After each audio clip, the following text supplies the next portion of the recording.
Around 30 million, or 1 in 9 U.S. workers, experience their workplace as toxic, according to research conducted by MIT Sloan School of Management.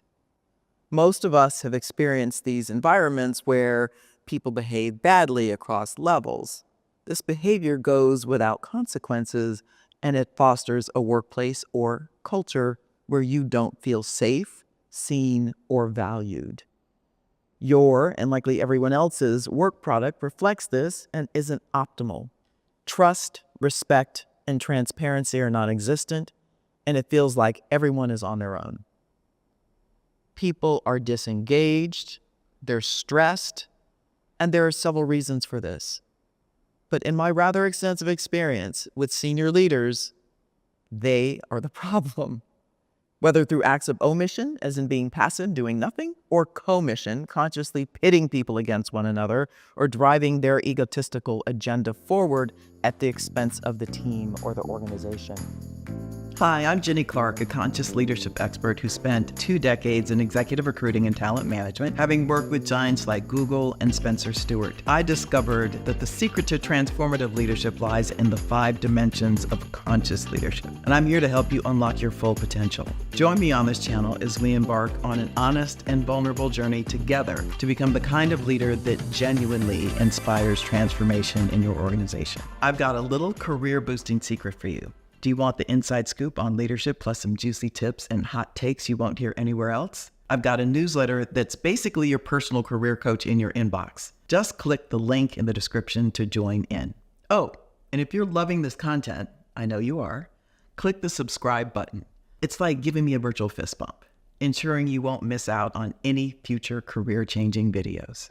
I joined a team where my boss's boss, we'll call him Evan, who was very smart, long tenured at the company, and seemingly well regarded in the organization, appeared to be threatened by me. It wasn't apparent at first, but after several interactions where he tried to test me and even start playing mind games with me, I had to accept the fact that he was not to be trusted.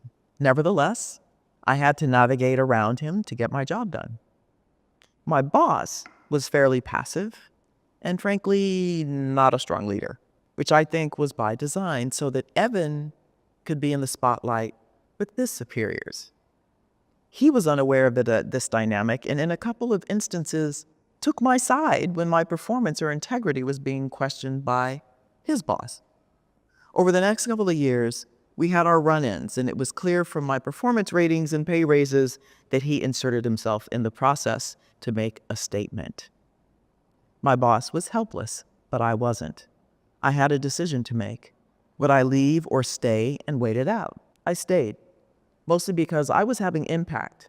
Whether he chose to acknowledge it or not, I was modeling leadership, not just in my own group, but across the organization. I was a sought-after internal speaker on career management for functional teams and employee resource groups. I was well known by the heads of HR, even Evan's boss, and his leadership team. Then it happened. I went to my boss with a proposition. Evan rejected it and wanted me to understand why.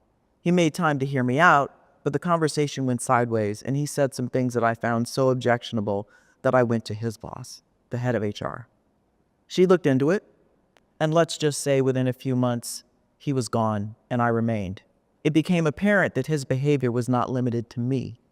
There was a pattern of inequitable treatment during his tenure. I felt a sense of relief, but still questioned the lack of accountability that had allowed this person, a senior leader, to have the power and influence he had had and abused for so long. He was a bully. In short, he represented something more rampant than I chose not to continue to subject myself to. The microculture he fostered represented something far more chronic and pervasive than what I had allowed myself to believe. Time to go. So here are 4 things that can help you if you're in a toxic work environment. First of all, stand your ground and model integrity. Consider confronting bullying behaviors and attempts to intimidate. Respectfully ask a question like, are you saying that my work is not up to the standards you previously set? Or can you explain how you think I should have dealt with that situation? What allowed me to stand my ground in that story that I offered is that I felt a line had been crossed. I strongly resented the comments. They went against everything that I knew the entire organization said it stood for. And so that's what pushed me into action. I think a lot of people are afraid of standing up for themselves because they don't think they'll be heard. And I think if more people, and again, there's a fine line here. You know, we're not saying complain about every little statement that hurts your feeling that somebody made. But when somebody senior and influential is basically, it's an abuse of power, in my view. That was bullying as I described it. That should not be acceptable.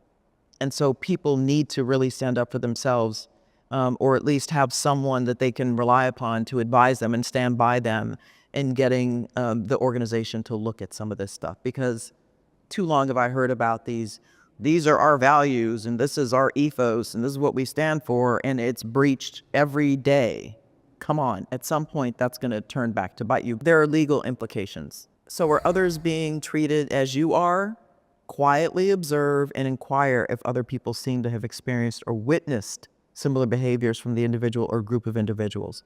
This requires finesse, because if they get wind of it, you could be retaliated against or pre-taliated against, punished before you've taken any real action. Number 3, learn the rules. HR has employee relations and or other groups, even in the legal department, that have to investigate bad behavior. They have to look into any mistreatment of employees, because it can pose, as I said, a legal and even financial risk to the organization. Again, be discreet, be quiet, leverage your relationships to get the facts you need, and in extreme cases, get legal advice or counsel before making a big decision. Number 4, vote with your feet. Like in my situation, I had to decide if I wanted to be part of an organization that had allowed the bad behavior to begin with. And at a minimum, consider moving to a different team that has a stronger leader who insists upon an equitable work environment. I think the best way for a leader, if you're part of a smaller team versus the entire organization, is to do an employee engagement survey. There's the informal way of kind of having your ear to the ground, but to get some data, that's going to be imperfect too, because depending on how toxic things might be, your team might not trust you to give you their honest feedback when responding to what will be an anonymous survey. But at least it directionally should let you know that yes, indeed, you do have a problem, or no, maybe things aren't as bad as they were. I would probably supplement any kind of an engagement survey, which you can get online or with any consulting organization. I'd supplement those with some one-on-ones with people whom you trust and have built a little bit more rapport with to know what's really going on. First of all, I think a toxic environment is defined in terms of how people feel. It's hard to measure. It's a feeling. It's sort of the soup that people are moving around in day to day. It's not the company's reputation, but it's how are you being treated? How do you feel? How are other of your peers, your bosses, how are they treating you? How do people treat one another? Do you feel safe? Do you feel like you can trust your team members and your leadership?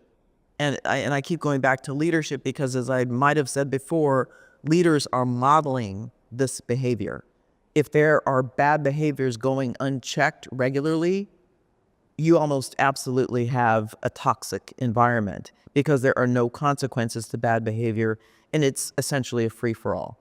And so I'm a big believer in calling it out and saying, enough, this isn't right, and I'm not going to stand here and witness the hypocrisy of bad behavior. So I've got a resource for you. It's an article from Harvard Business Review called How Bullying Manifests at Work and How to Stop It. And as you've heard me describe, I think bullying contributes significantly to a toxic work environment. And the link will be in the video description. I get it. Taking that first step can feel daunting. I've been there too. But here's the thing. You've got strengths you might not even realize yet. I put together a free career mapping framework to help you uncover those hidden talents and chart your own path forward. It's not about changing everything overnight. It's about starting to see your potential clearly.